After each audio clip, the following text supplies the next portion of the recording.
ઓમ ગણેશ હર હર મહાદેવ. આપ સૌનું ખૂબ ખૂબ સ્વાગત છે. આજે આપણે એ જાણવાના છીએ કે હોલિકા દહનની જે પવિત્ર અગ્નિ છે એમાં એવી કઈ કઈ દિવ્ય વસ્તુઓ અર્પણ કરી શકાય જેનાથી ઘરમાં સુખ, શાંતિ અને સમૃદ્ધિનો વાસ થાય. તો સૌથી મોટો સવાલ એ જ છે કે આ પવિત્ર અગ્નિમાં આખરે સમર્પિત શું કરવું? કઈ વસ્તુઓ અર્પણ કરવાથી નકારાત્મકતા દૂર થાય અને ઘરમાં સુખ શાંતિ આવે? ચાલો આજે આ પરંપરાને ઊંડાણપૂર્વક સમજીએ. ચાલો તો સૌથી પહેલાં આપણે શરૂઆત કરીએ એવી સામગ્રીથી જે એકદમ સામાન્ય છે, સહેલાઈથી મળી જાય છે અને જેનાથી કોઈ પણ વ્યક્તિ આ પવિત્ર પરંપરાનો ભાગ બની શકે છે. જુઓ, સૌથી પહેલું અને મુખ્ય અર્પણ છે જે તે પ્રદેશમાં ઉગતું કાચું અનાજ. આ આપણી ધરતી માતા પ્રત્યેની કૃતજ્ઞતા દર્શાવે છે. બીજું, પરિવારના દરેક સભ્યના જૂના, ફાટેલા વસ્ત્રોનો એક ટુકડો. આ પ્રતીક છે જીવનમાંથી બધી જૂની નકારાત્મકતા, દુઃખ અને તકલીફોને અગ્નિમાં ભસ્મ કરી દેવાનું.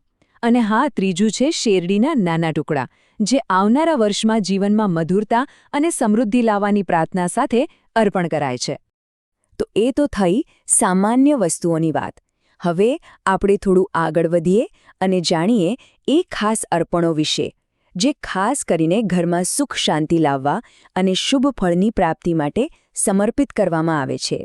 આ વિશેષ અર્પણોની યાદીમાં આવે છે સફેદ તલ, કાચા ધાણા, હળદર અને એક આખો કાચું નાળિયેર. આ દરેક વસ્તુનું પોતાનું એક આધ્યાત્મિક મહત્વ છે અને એવું માનવામાં આવે છે કે તે આ પવિત્ર અનુષ્ઠાનની સકારાત્મક ઉર્જામાં અનેક ગણો વધારો કરે છે. આ બધામાં એક વસ્તુ જેનું મહત્વ ખૂબ જ છે એ છે ગોમતી ચક્ર. આ એક પ્રકારનો દુર્લભ અને અત્યંત પવિત્ર શંખ માનવામાં આવે છે. તેને સૌભાગ્ય, સમૃદ્ધિ અને ભગવાન વિષ્ણુના આશીર્વાદ મેળવવા માટે હોલિકાની અગ્નિમાં અર્પણ કરવામાં આવે છે. અને હા, એક વાત ખાસ યાદ રાખવા જેવી છે. ગોમતી ચક્ર ગમે તેટલી સંખ્યામાં નહીં, પરંતુ 1, 3, 5, 7, 9 કે પછી 11 આવી શુભ વિષમ સંખ્યામાં જ અગ્નિમાં સમર્પિત કરવા જોઈએ. શાસ્ત્રોમાં આ સંખ્યાઓનું પોતાનું એક વિશેષ સ્થાન છે. ઘણીવાર ઘરમાં એક પ્રકારની નકારાત્મકતા કે ભારેપણું અનુભવાતું હોય છે, બરાબર ને?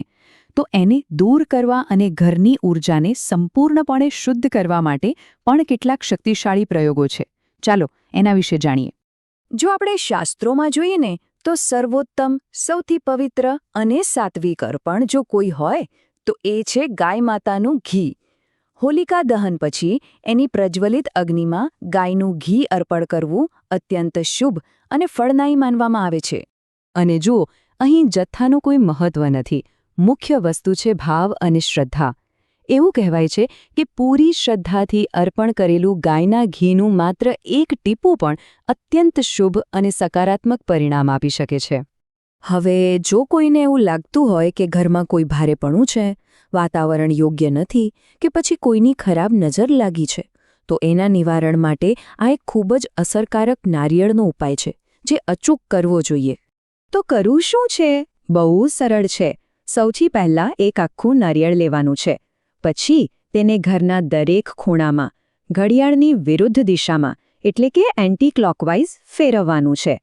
જરૂર જણાય તો તેને પરિવારના સભ્યોના માથા પરથી પણ ઉતારી શકાય છે. અને છેલ્લે આ નારિયેળને સીધું જ સળગતી હોલિકાની અગ્નિમાં અર્પણ કરી દેવાનું છે. જુઓ, આપણે શું અર્પણ કરીએ છીએ એ તો મહત્વનું છે જ, પણ એ અગ્નિ શેનાથી પ્રગટાવવામાં આવી છે? એટલે કે એનું ઈંધણ, જેને સમીધા કહેવાય છે, એ પણ એટલું જ પવિત્ર હોવું જોઈએ. યોગ્ય લાકડાની પસંદગી અગ્નિની શુદ્ધતા જાળવી રાખે છે. તો કઈ વસ્તુઓનો ઉપયોગ કરવો? સૌથી શ્રેષ્ઠ છે તુલસીનું લાકડું, કોઈ અન્ય પવિત્ર વૃક્ષનું લાકડું અથવા તો ગાયના ગોબરના છાણા. આ બધી વસ્તુઓ વાતાવરણને શુદ્ધ કરે છે. પણ એક વાતનું ખાસ ધ્યાન રાખવું: બાવળના લાકડાનો ઉપયોગ તો ભૂલથી પણ ક્યારેય ન કરવો. તો ચાલો, અત્યાર સુધી આપણે જે પણ જાણ્યું એને ફટાફટ એકવાર ફરીથી જોઈ લઈએ અને પછી આપણે વાત કરીશું આપની પોતાની પરંપરાઓ વિશે.